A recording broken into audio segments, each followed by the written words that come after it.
915 Talk is a production of Desert Voice Media. You can visit desertvoice.media to learn more. 915 TALK. The world is looking at El Paso. What will we say to the world? From the KELP studio in El Paso, this is 915 Talk. And now your host. Good afternoon, beautiful citizens of the borderland. This is 915 Talk. I'm your host, Andy Frecka. We are broadcasting from the heart of the world's largest borderplex. We're here at the KELP studio in El Paso. And today we have Mac Daddy Del Norte on the board. Mac Daddy, how you doing? I'm doing good, Andy. Yeah.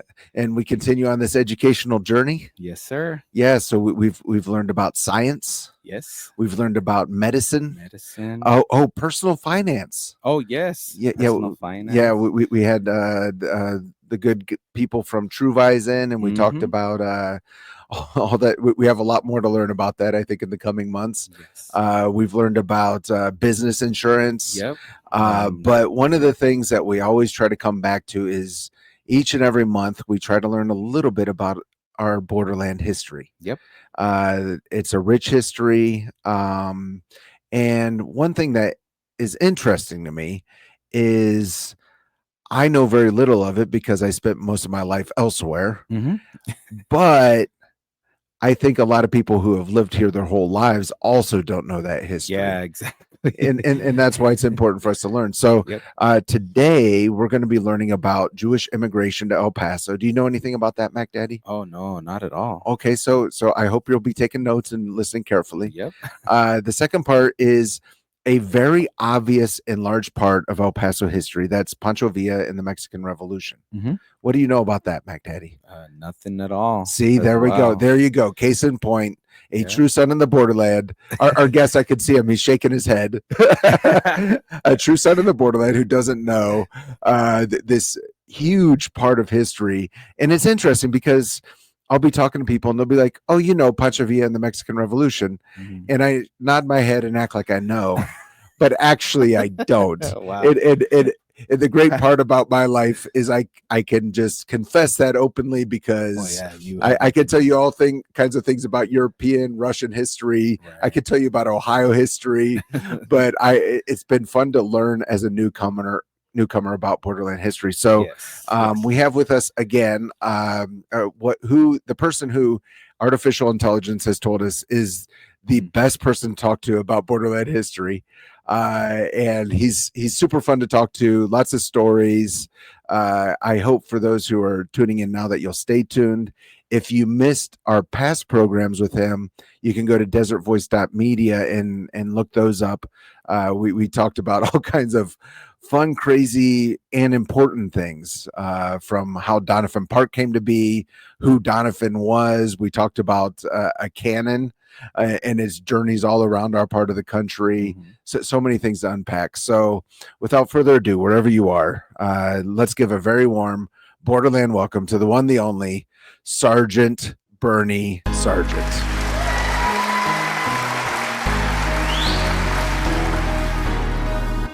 Bernie Sargent, welcome to 915 Talk. Welcome back. Thank you. It's always great to talk with you guys and some of my brothers and sisters back in El Paso. Not blood brothers and sisters, but the cultural, historical, heritage-wise. Yeah, it's great to talk with you folks and understand that I guess New Mexico has finished blowing through El Paso, and now there's a sign of respite for a few months until it blows back to New Mexico. Are you talking about the windstorms? Yes, I am. Yeah, it's you left El Paso, Bernie. It makes us sad, so we have to talk on the internet and not in person. But you're not missing out on the wind, let me tell you. No, it has been quite a year. We recently had Doppler Dave on, and he was saying it's as far as they know, looking back into history, there has not been this many sandstorms ever in a year. And of course, we have a lot of the year ahead of us. But Bernie, I have to ask you first. Some of our listeners aren't listeners; they actually watch. They watch on YouTube or Facebook. We have the 915 Talk YouTube channel, so we are recording this both as audio and video. For those who are watching, there's a black and white background on your video feed. What is that? That's the bridge to Juarez, 1910. Okay. And I pulled that down. I've got a collection of probably over 600 pictures of old far west Texas, mainly El Paso. And I thought that was kind of a cool one to look at because we're talking about immigration. Right. Not from the Mexicans, but from the Jewish community. Right. And, 1910, it was interesting to see that bridge and then look at it the way it is today. Wow. So was there a streetcar that went between Juarez and El Paso? Oh, yeah. Yeah. It ran on a regular basis. It was always full. Mexicans would come over here to shop. A number of the Jewish merchants had stores on both sides of the border. They originally started in Mexico, but as El Paso grew, they opened up facilities on this side of the border. Mm-hmm. Yeah, so that's going back and forth and looking for things they couldn't find in Mexico, or visiting relatives, or sometimes going to church. Whatever their motivation was. Wow, what a different time in history. This bridge with a streetcar. I guess you would just buy a ticket and go back and forth between the United States and Mexico. 1910. Yeah, no air conditioning either, by the way. Yeah. Yeah. The windstorm, huh? Yeah. I often think of that when it's really hot out. I think not just of 100 years ago. I think of 300 years ago when it would have been the native First Nations people here, what it was like in a windstorm in your hut or whatever the dwelling was, just wondering when it was going to end, not having Doppler Dave to tell you what's ahead, just hunkering down and waiting for it to end. What a different world. But little screens on TV that you could look at and go, ooh, it's moving away from us. Yeah, exactly. We have hope. I recently finished an article for Authentic Texas. It's a magazine that's put out by the Texas Heritage Foundation, Texas Heritage team, as well as the Texas Heritage Foundation. And every other month they put this magazine out. Beautiful, beautiful magazine. And they wanted a short article, 1,100 words on John Wesley Hardin. And I went, okay, well, I did that, but then I said, hey, I've got like 9 pages on Hardin. We're going to put that on the blog. And the reason I mentioned that is I opened it up by talking about traveling in Texas back in the day, Southwest. You didn't have the vehicles with air conditioning, and you didn't have satellite radio. None of that kind of. You're just sitting on a horse. In fact, riding a horse as Hardin did in the day, and as many people did as they were migrating west to the Southwest. There was a term that was called riding tall in the saddle, which meant you had hemorrhoids. And there was a lot of that kind of problem back in the day. That's what that meant. Yeah. Oh, wow. I thought it meant something very different than that. Most moviegoers did, yeah. Yeah. That's funny. And we do need to talk in a future conversation about John Hardin, because that's another name that keeps popping up. But today, let's talk about this Jewish immigration to El Paso. I know for a lot of our listeners, they're churchgoers, they're faith-based, they love the Jewish people, they love Israel, and they might not know the history of the chosen people here in El Paso. Yeah, it's a fascinating history. I certainly by no means am I the consummate expert on this, but I had the occasion a number of times to work with the Jewish community and kind of supplement videos that they were putting together. There was 3 of them that I know from a gentleman by the name of Berenstein out of Southern California, one of which focused on just the Jewish community in El Paso and what was it, Paso del Norte. And I talked about kind of the parallels that were taking place while these merchants, mainly merchants, were setting up their businesses here. But this whole migration started really back in 1492 when the Spanish Inquisition was taking place. Okay. And the Spanish Inquisition wasn't near as brutal as the Portuguese Inquisition or the Catholic Inquisition, but it was brutal nonetheless. And if you were of any other faith, Jewish and Muslim, if you didn't convert, there were severe consequences. I think the estimates were somewhere in the neighborhood of 200,000 to 500,000 people were found guilty of violating the Inquisition rules in Spain. And they guesstimate that anywhere between 2 and 8,000 were actually put to death. Wow. And if you did not kowtow to to Isabel and the King of Spain, then they would take away everything you owned, sometimes children, and they would put pressure on you till you became what they referred to as a crypto Jew. In other words, you were kind of Jewish under the covers. And you had to be very, very careful on practicing it. And in the late 1400s, they did offer the opportunity to the Jews to convert. And once they converted, they would relocate them over to New Spain, over to Mexico. So you're saying as a Jewish person, you were offered to convert to Catholicism. Correct. And if you converted, and I'll put probably air quotes around converted, because you probably might just go through with that just to get out. Mm-hmm. But then you were able to go to Mexico. Yeah, not everybody, but there was certainly a large number of the Jewish community, the crypto Jews, that did decide to take that route. Now, they would go sometimes by way of South America, sometimes by way of the Caribbean islands. Those that went to the Caribbean islands found that it was not too profitable, and they were merchants. They were very, very good at making money. I can't take anything away from capitalism. I wish I could do that right now. But anyway, they were very good at becoming merchants. And when they were in the islands in the Caribbean, there just wasn't a lot of profit there, so that they would continue. And at that point in time, we're moving up into the 1800s. And in the 1800s, you had a lot of the migration from Russia, Hungary, Germany, Poland. They would go by way of New York initially. But the business was so busy there in New York that they kind of encouraged them to go through the other area, port of entry, which became very, very popular, and that was Galveston.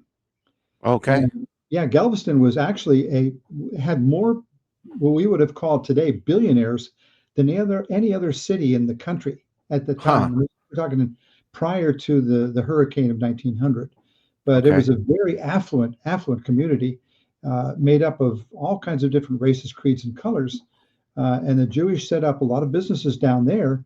And then a number of them decided to continue their journey, and they would go up through Mexico, they would travel up through Texas into Mexico, some of whom, a couple of our more well-known Jewish founders, or families, I should say, traveled up north, and they would travel through New Mexico territory. Some went to California, and then they'd make their way back to the El Paso area, seeing and learning from their relatives that this is a great place to start a business. Interesting. So you're talking about all this movement of people across great distances. Can you point out to them in over centuries, and what you're saying is eventually they're ending up in El Paso? Had they lost their identity along the way? I don't know how else to ask that question. At that point in time, when we're talking in the 18th century, early 19th century, no, they were regaining or recapturing their Jewish traditions. Okay. Prior to that, as a number of them traveled, in fact, there was the estimates of somewhere around 20 crypto Jews traveled with Oñate north and settled in Santa Fe. Oh, that's right. Yeah. And they wouldn't practice openly their Jewish faith. They kind of kept it hidden. But interesting in hearing and talking to folks in today's world that are living in what used to be New Mexico territory, they were saying they couldn't understand some of these celebrations that they endured as children. And it just make with the Catholic Church. Now, these are kind of, what's a strange looking candelabra? Those kinds of things. Yeah. And it took years for them to actually realize, wow, I'm actually Jewish. My relatives are Jewish. So it's fascinating. And they have a Hispanic last name. So they did, 2 and 2 didn't make up 4 at the time, but now they're starting to realize that. I should say, in the not too distant past, they started to realize that their relatives were Jewish, and they were traveling under the guise of being Catholics. Right. Yeah. And you said they saw opportunity for business in El Paso. What were some of those opportunities? Mainly, the Jewish were very, very good at merchandising, very good at warehousing, very good at seeing opportunities. In fact, one of the opportunities was processing grain. Uh, the grain was used for a lot of things on both sides of the border. In Mexico, you had the tortillas and you had the bread and so on, the pan. So there was a lot of need for it, and they were good at large scale operations, which ultimately became stores, small stores. But they would handle the warehousing and so to speak. I know in New Mexico territory, what they were really, really good at was bulk wool, which was very popular in making clothes, obviously. And they were good at manufacturing clothing. So it came hand in hand. And those that were marketing the wool and shipping it east, initially by wagon and then ultimately by train, they were doing quite well with the wholesale operation. And then some of their offspring, their kids, would end up opening stores or end up opening garments facilities where they would manufacture suits of clothes and shirts and trousers, things like that. Right. So yeah, it's interesting because you said some would come through New York, some through Galveston, some through South America, New Spain, Mexico, Caribbean islands, and again, we're talking over centuries. When did they start meeting together and building a community, or what did that look like? Well, again, kind of the kind of out of the listening audience, but the viewing audience would be applicable. The first and second mayors of Albuquerque were Jewish. Oh, wow. Yeah, and some of the early aldermen and mayors of El Paso were Jewish. They were very, very pro El Paso development. We're talking about late 1800s. Okay. And they were very, very. I think one of the sayings that I heard one of my friends in El Paso said that his family said through generations is, El Paso's been good to us. We must be good to El Paso.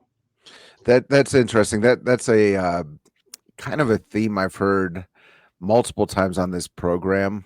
And I will say this, it's from people of influence in the community, even when we're off air. So they aren't trying to push the idea to promote themselves, but they say the city has given me all these things and now I want to invest in the city. So I love that idea of these Jewish leaders being in mayor, and late 1800s is really when El Paso was kind of got on the map.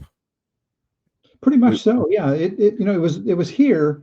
1873 is when it was actually incorporated into a real city. But prior to that, it was sort of a stopping off point. You had the largest Wells Fargo operation down on Overland Street and El Paso Street. Oh, wow. It was called the Overland Building. And it was not only a small hotel, so to speak, I'd say horse hotel, not motor hotel. They had stables in there. The stagecoach would stop there, and folks would look around, and some of the entrepreneurial styled people would say, hey, there's an opportunity here. In the meantime, right across the border was a very, very large community of El Paso del Norte. And that's where the businesses really got their feet on the ground in this particular part of the world.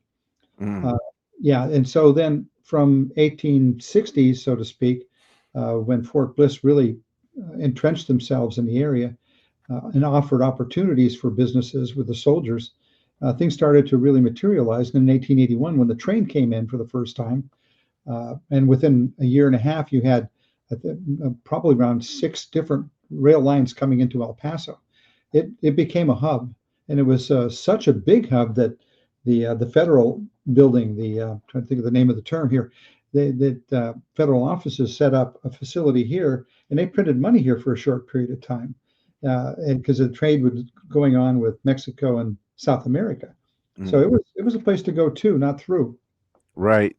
Yeah, and I love that we're having this conversation because we had the mayor in, we had County Judge Samaniego, just district reps have been coming in, to this program, and much of the conversation right now is how do we reduce property taxes, and we always have to bring that up, but the way to do that is to attract business to the region.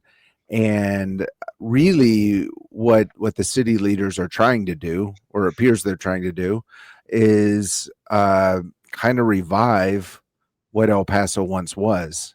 And I don't mean to detract what it is today. I mean, there's billions of dollars coming across this border all the time, and it is a bigger hub than people realize. But building on that past, that doesn't go back 5 or 10 years. It goes back 150 plus years. Yeah, it was a place to go. I mean, right. There were a lot of ne'er-do-wells showed up, obviously, which was a whole different topic for a whole different show. Right. But there were a lot of businesses that were established. And as I alluded to early in the program, the businesses mostly started across the border. But as this side of the border started to grow, especially when the railroad came in, there was a need for expert merchants, a need for professionalism, people that knew the clientele, that knew how to market, how to sell. They knew where to find the furnishings, the clothing, things that a burgeoning community would need. I think we went from about 3,000 people, 600 people in 1865 to 1900. There were 30,000 people living in El Paso. Doesn't sound like much today, but that was a heck of a fast growth. Right. Yeah, what I'm thinking about is I don't know how all our listeners feel about DNA tests, but I took one for the first time, I guess it was a little over a year ago, and I was hoping to find something interesting. I don't know how else to put that. Maybe Jewish blood, something like this. I was super disappointed to find out that I'm very white.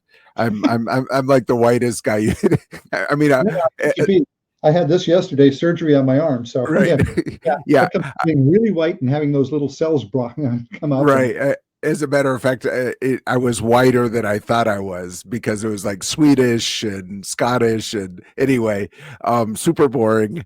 But related, I don't know, because I'm really white too. Yeah, so Iberian, so she's 23% Hispanic. Oh wow, yeah. So it would be interesting to find out if there are people here in El Paso doing DNA tests now, and surprised to find out they have a percentage of Jewish blood that they fully did not expect, because there is this whole history over the years. If you're just joining us, we're with what artificial intelligence calls the greatest person to talk to about El Paso history, Sergeant Bernie Sargent. And this is your daily reminder that 915 Talk is a production of Desert Voice Media. And today I would encourage you to visit desertvoice.media, click on that 915 Talk link, and find the other conversations with Bernie Sargent. You can just go through there, and there's all kinds of interesting conversations. But if you're interested in history, this is now our third conversation with Bernie. Really appreciate his time with us, his thoughts, his insight, because these stories from centuries ago affect us here today in the borderlands. So it's super fun to talk about. We're going to go into a break. Do not touch that dial. We'll be right back. Don't touch that dial. 915 Talk is listener supported and is a production of Desert Voice Media. That's right. It's people just like you who make this program possible. Together with Desert Voice, you can learn how to better serve our neighbors and pray for our community. To become a Desert Voice Media partner, you can visit desertvoice.media. That's right. That's the website, desertvoice.media. Take a look and join us today in reaching our borderland for Christ. 915. Testify. So growing up, I actually grew up to be a Muslim. And it wasn't up until high school when I started going to church and I didn't know who Jesus Christ really was. It wasn't up until April of this past year in 2024 when I fully surrendered to Christ. I was an alcoholic. I was a man full of lust. I was just lost in the sinful nature of this world. And I didn't know how to comprehend certain things. I didn't know how to have a proper relationship. It was just tormenting me from the inside. But I'm here to tell you today that Jesus Christ changed my life for the better, serving at the capacity, knowing that I have a purpose and moving with that purpose because I know that the world is coming to an end soon. My name is Marvis Davis, and I'm here to tell you that if Jesus Christ did it for me, he could also do it for you too. And they overcame him by the blood of the Lamb And by the word of their testimony. desertvoice.media. We're back. You're listening to 915 Talk.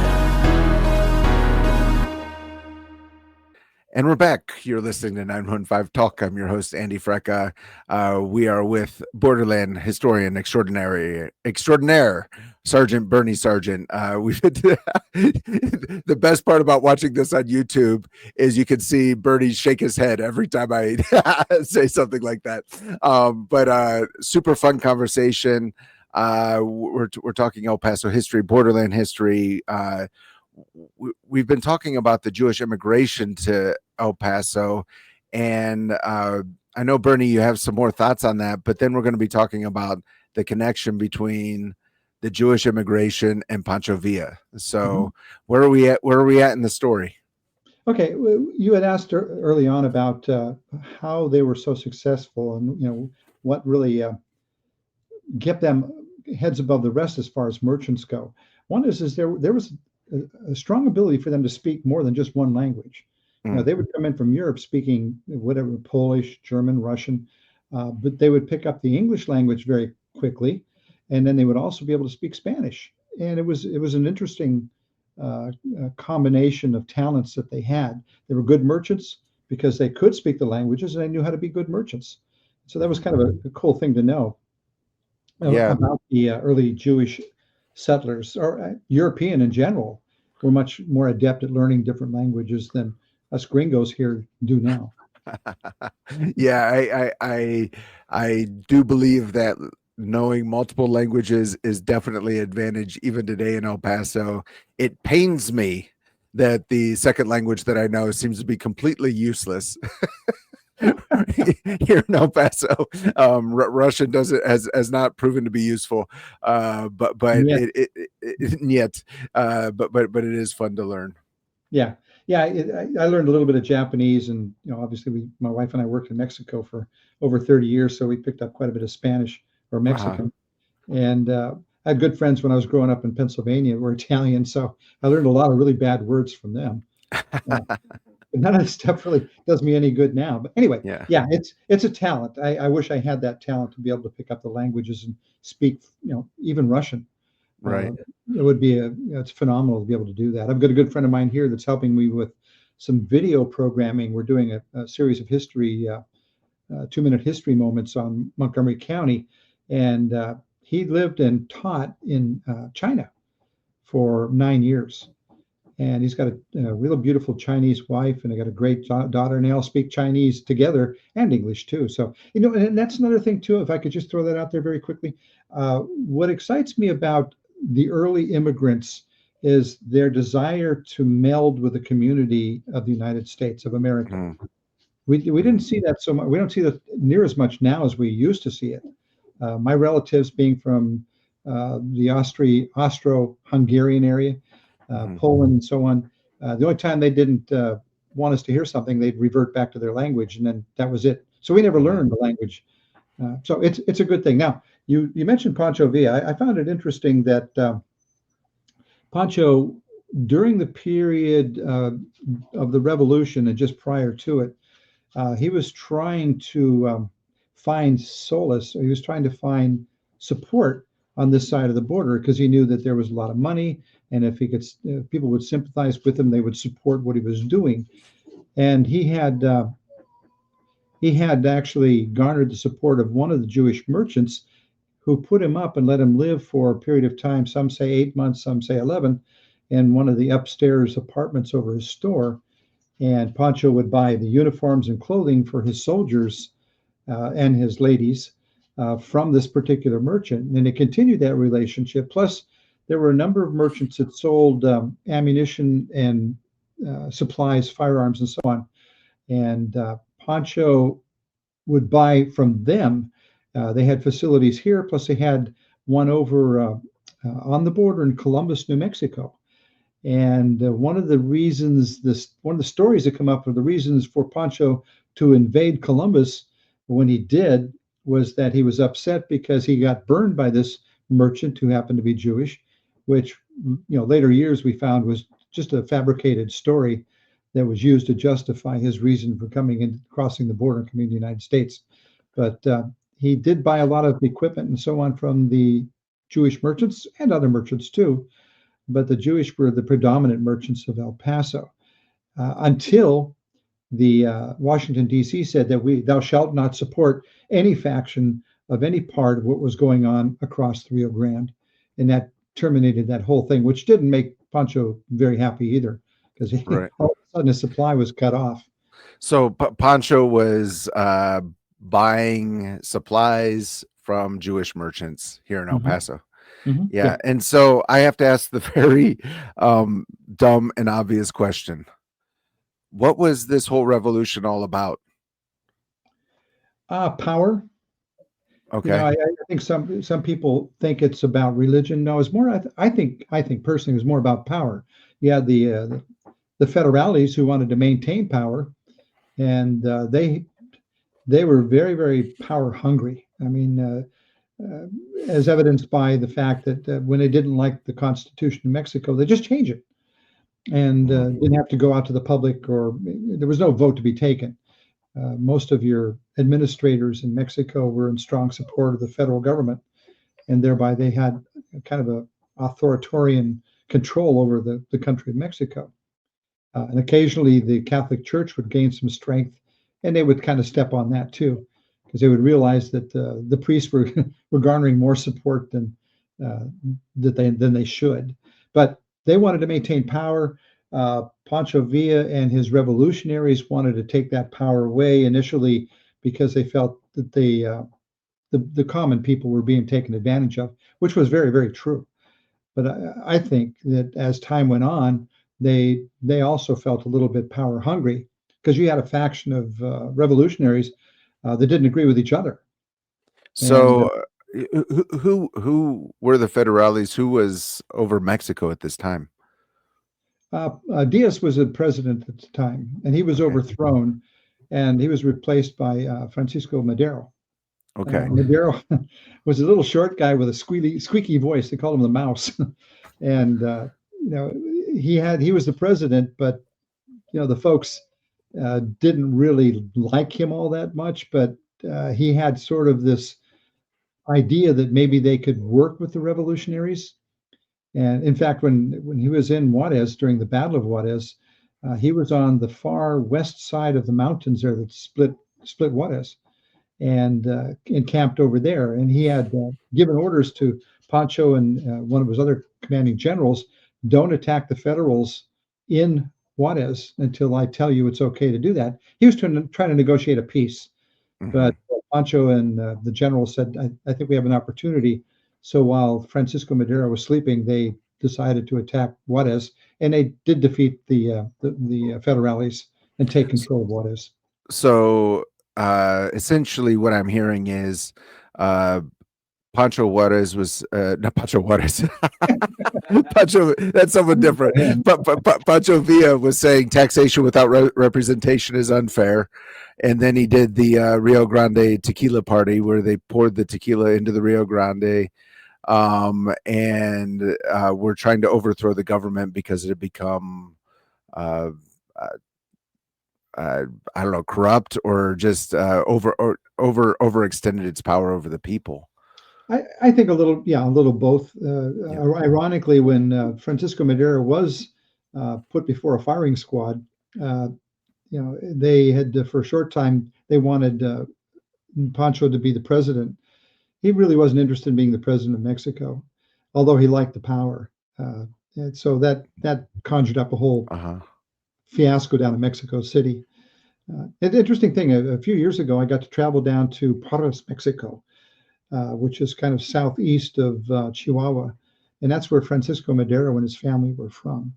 and I got to go into his home, which had been locked up for like 30 or 40 years. Nobody had been in it, other than the groundskeepers of the winery that they had, the Madero Winery, and that's where we stayed at the winery. So we got to see, some of the old furnishings that he and his wife owned, and it was fascinating. That is fascinating. Yeah.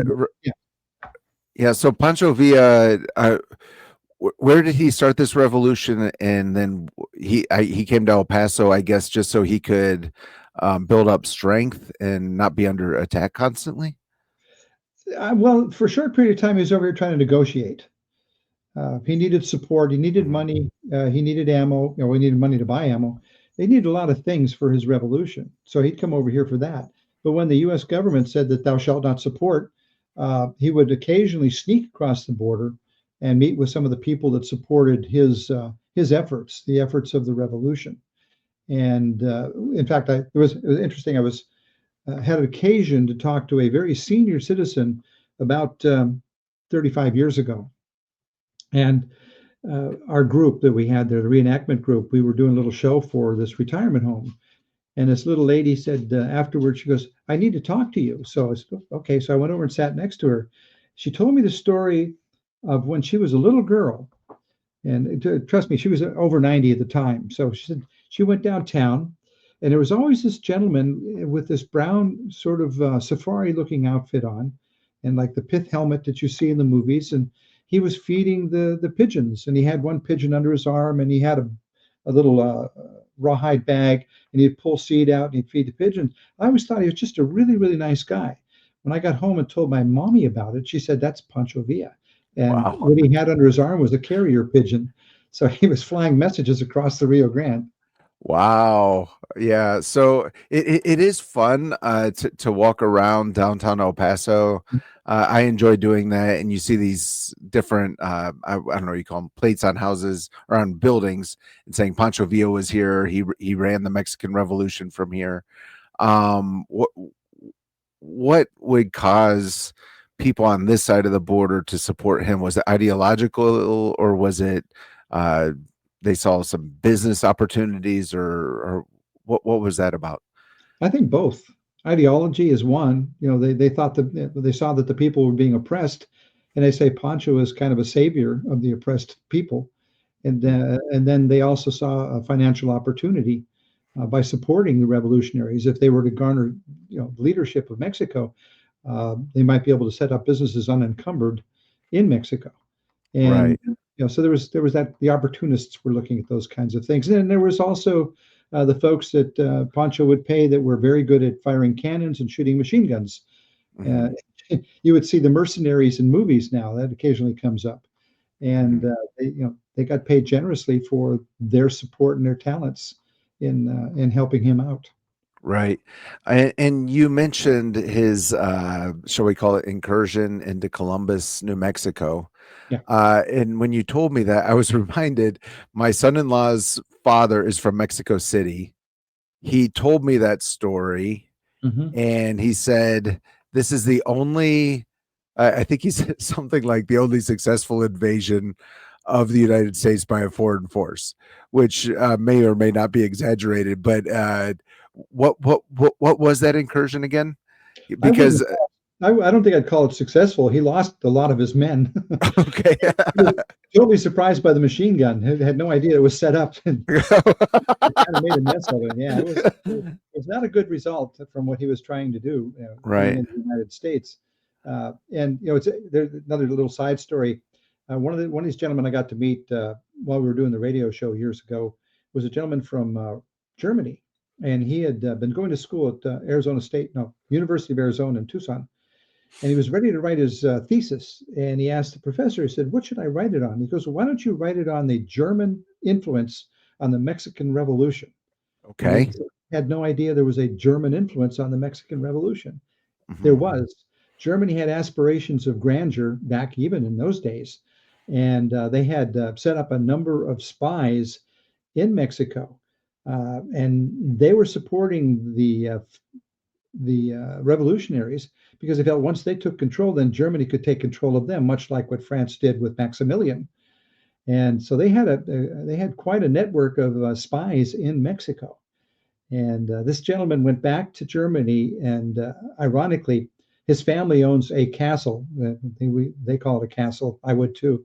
That the leadership of the Gestapo used during World War II, and they had a tremendous library in the basement that went untouched. And he went back and did research and found substantive information that there was definitely efforts by Germany to influence Mexico.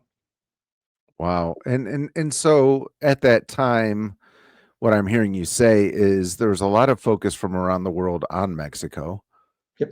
Is that just because of natural resources or the potential for business, or what was the interest in Mexico? Control. Okay. They wanted to, they figured if they got a foothold in North America, that would keep the United States from becoming the power it ultimately became. Oh, so it was more about the United States than Mexico. There was a lot of that attitude. The Japanese even tried to set up a submarine base on the west coast of Mexico. There was a lot of things going on. Okay. Yeah. I thought you were going to say a submarine base in the Rio Grande, but it ran out of water. The ships could not get underwater. Right. If you're just joining us, we're with historian Sergeant Bernie Sargent discussing borderland history. And today we've been talking about the Jewish immigration into El Paso.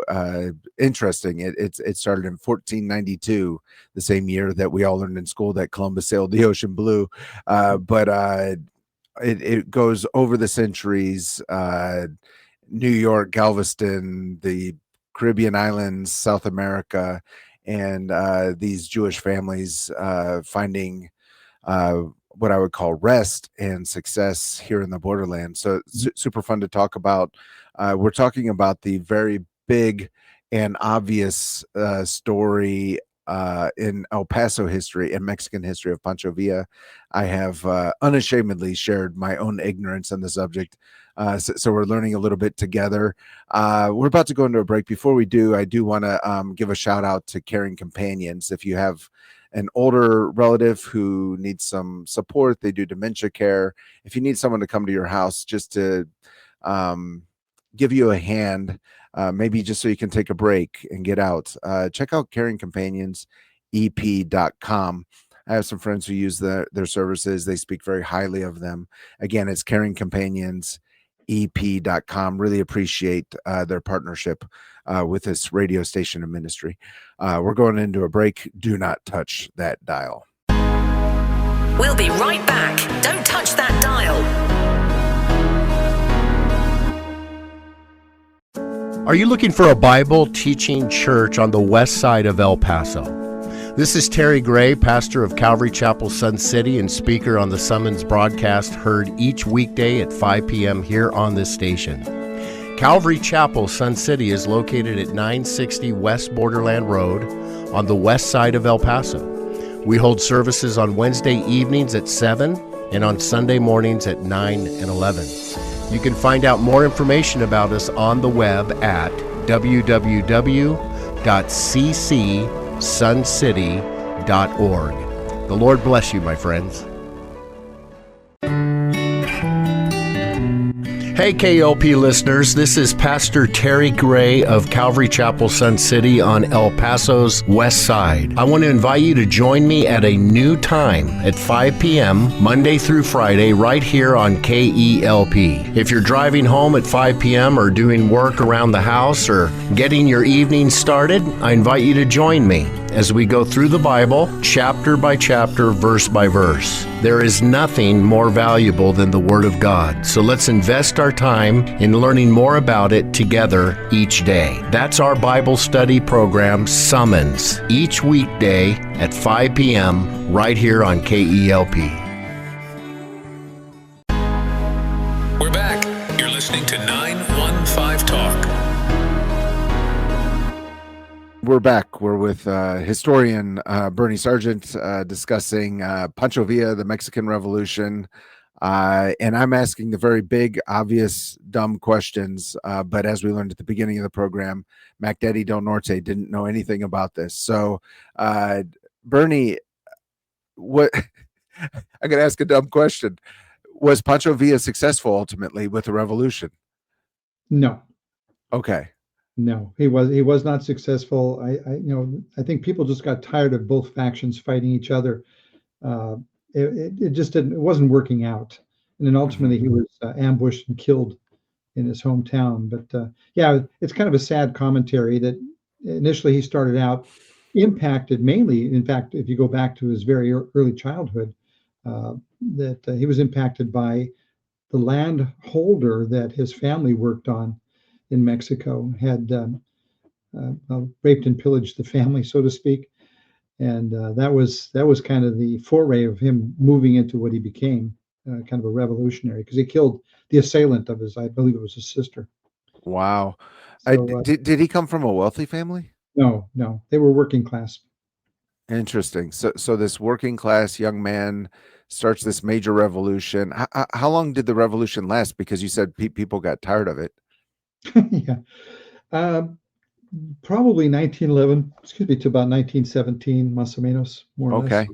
Mhm. Yes, 6 years. Okay. Yeah, it just drug on quite a bit. And there was so much impact on on North America because of it.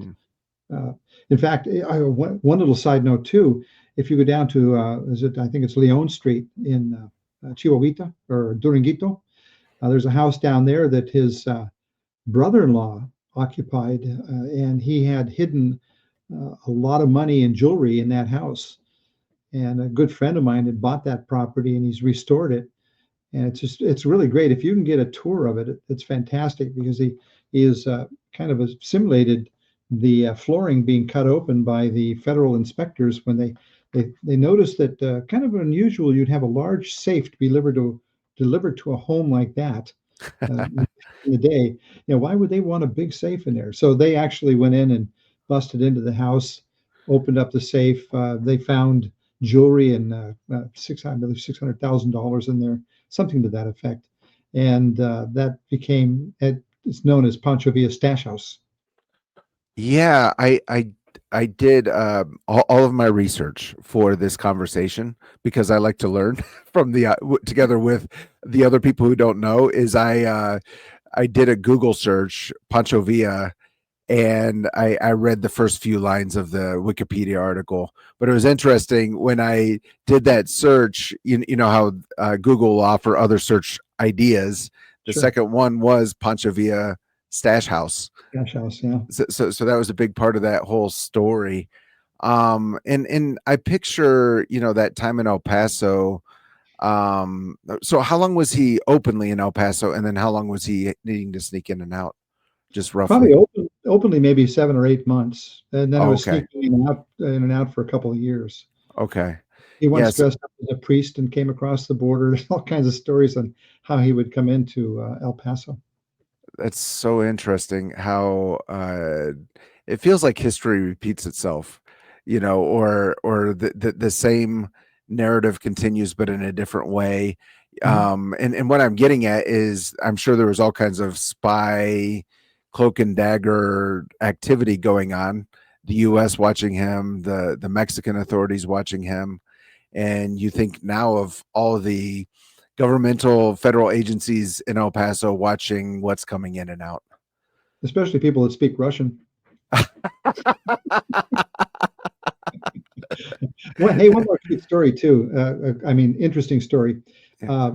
There was a bank at one time on San Antonio Street that the mayor of the time, Tom Lee Sr., used to bank at all the time, and he was like clockwork. Tom Lee was very, very organized, and every certain day of the week, he would go in there to deposit his money.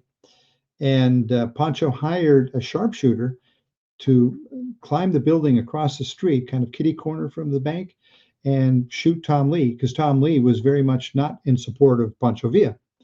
And so this individual was up on the roof, and sure enough, Tom Lee showed up just like clockwork. And when he looked through a scope at him, he goes, "I can't do that." He found out that Tom Lee, acting as an attorney, had freed his brother. And he says, "I can't shoot my brother's attorney." And so he saved Tom Lee's life. Wow. Yeah. I mean, there are all kind of little side stories like that. Yeah. So I like how you preface that by saying this was a cute story, and it was an assassination attempt. But Well, yeah. so CCUTE, a cute yeah, story. yeah. So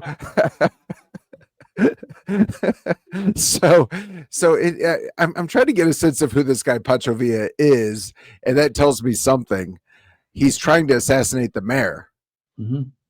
I mean, usually when I think of a revolutionary, I mean, up until you told me this cute story, I was picturing like the Mexican Robin Hood trying to free the people, but now he's trying to assassinate the mayor in El Paso. So he's not exactly a good guy. No, you love or you hate him. It's just one of those kind of deals. Okay. Another story. This one's cute. This one's super cute. Well, maybe not super, but when they were attacking this one particular area in Mexico, his troops could not get past a certain area where there was not a mountain, but a high hill, and the federales had set up a pretty strong kill zone. And Pancho Villa's vehicle that he liked to ride around in had a bad tire. And his driver, a young kid, he was about 13 years old, was his driver. And Pancho gave him an order to drive into the area because they knew there was a vehicle there that had the same kind of tires. And the kid drove in, and as he was trying to get the tire off the car, the federales were shooting at him, and he was just running all over the place trying to dodge bullets. Failed in getting the tire, and he figured when he got back up to Pancho Villa's encampment that he would be shot by Pancho Villa. And so he sheepishly drove back with the bad tire on his car without the good tire, got up there, and he was trying to apologize to Pancho Villa, who was laughing his butt off. He said, I'm so sorry. He goes, no. He said, you're running around like a chicken with its head cut off. We had to laugh so hard that he couldn't shoot him. So it's like a 13-year-old driver. And I guess that this is kind of funny and interesting too, because whenever I thought of Mexican Revolution, this is extremely dumb on my part, but I pictured people on horses, but really what we're talking about is the World War I era. Oh yeah. So there, you mentioned the incursion up to Columbus and the machine guns. So there was actual kind of relatively modern equipment involved in this.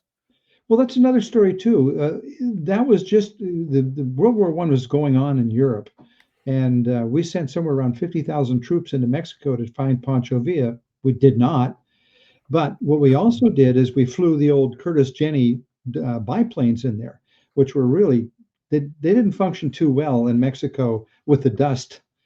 And but that was the first attempt by the U.S. Air Force or Air Corps to fly over purported enemy. And then we also had taken trucks in to move things around here over in Columbus and down into Mexico. But the trucks, they couldn't keep them running, so they actually had to hire the mechanics from the manufacturers of the trucks to travel down here and keep the trucks running. So they learned a lot in trying to chase down Pancho Villa before we actually entered World War I. So again, I'm trying to understand who Pancho Villa is. And it wasn't just that the United States didn't want to support him. They really didn't like him if they sent, you said, 50,000 troops to try to find him. Yeah, they did. They did not like him a lot. Yeah. and they're sending biplanes over Mexico to try to find him, and they were unsuccessful. Yeah. I guess that's what's called a home court advantage.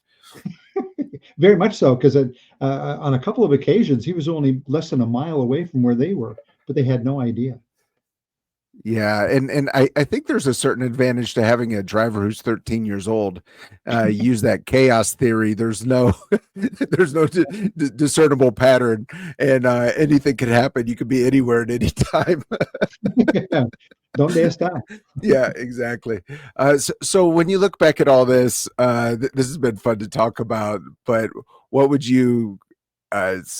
What are the possible legacies of Pancho Villa? Look at now, we're a little over 100 years later. I think something that's been repetitive throughout history is power sometimes destroys a person's motivations for good. And I think I saw that with Pancho Villa. We saw that with the leadership of Mexico. We see it in our own community, everywhere. Sometimes these the folks get power and they go, well, I don't want to lose it, and I'm not going to lose it at any expense. So one has to be cognizant of that and be careful in supporting whoever it is that's leading you. That if they're getting power hungry, as the term goes, we need to make a change.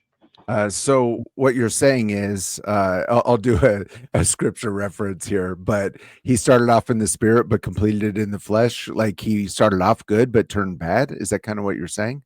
I kind of think so. Yeah, I do. Yeah, interesting. I do.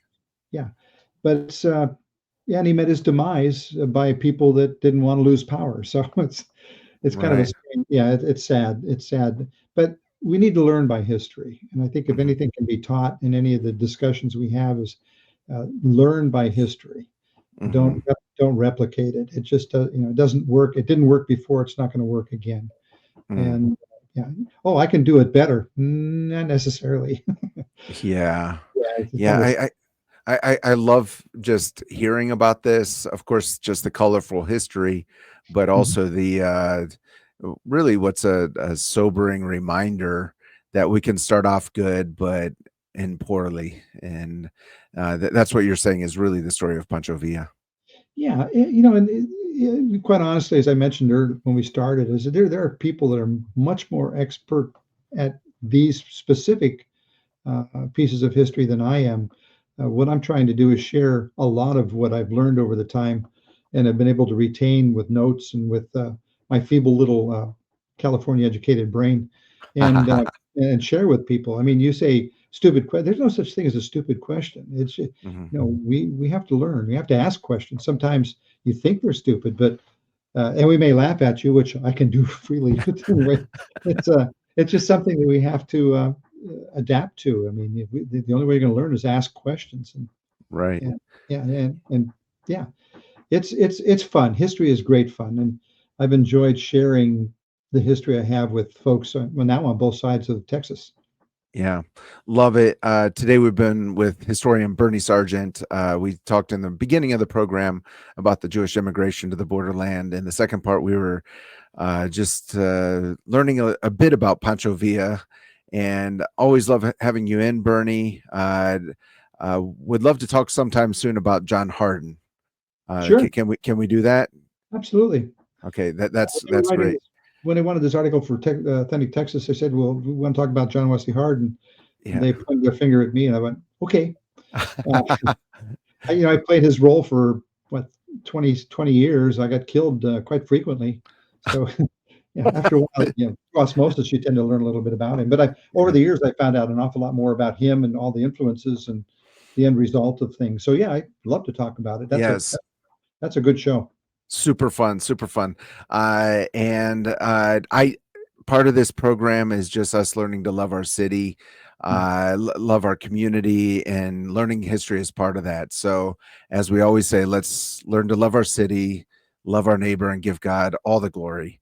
This has been 915 Talk. You have been listening to 915 Talk, a production of Desert Voice Media. In order to listen to previous editions of 915 Talk, just visit desertvoice.media. Let's learn together to love our city, love our neighbors, and give God all the glory.